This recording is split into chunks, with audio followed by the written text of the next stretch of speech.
دیکھو نا، اللہ نے تمہیں عقل دیا ہے کہ نہیں دیا ہے؟ اللہ نے الحمدللہ، دیکھو حرم میں آئے ہو، عمرے کر رہے ہو، کعبہ شریف دیکھ رہے ہو، نمازیں پڑھ رہے ہو، اللہ نے عقل دیا ہے۔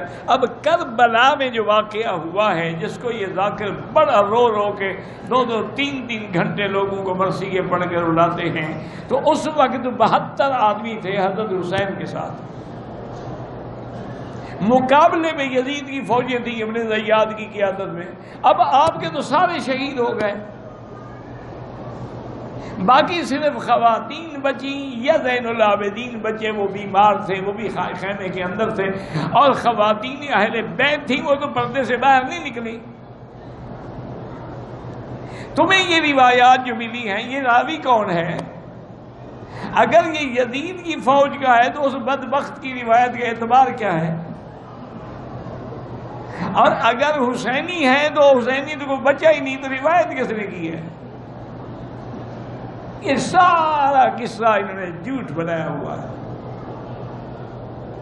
اس میں کوئی شک نہیں کہ حضرت حسین مظلوم شہید ہو گئے، لیکن باقی یہ رنگ بازی جو دی ہے نا انہوں نے، نعوذ باللہ ثم نعوذ باللہ، وہ سارا جھوٹ۔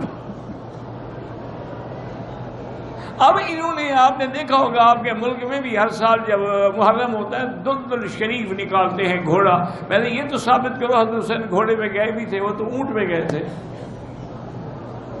تو اونٹ نکالا کرو بدبختو، گھوڑا کہاں سے لے آئے ہو؟ اچھا، اور وہ گھوڑا جو حضرت حسین کو شہید کرا کے کربلا میں چھوڑ آئے، اس کو ڈنڈے مارنے چاہیے کہ اس کو منت ماننی چاہیے اسے؟ بس ایک رواج ہے، اب اس کا کیا علاج ہے؟ دعا کریں اللہ ان کو بھی ہدایت دے۔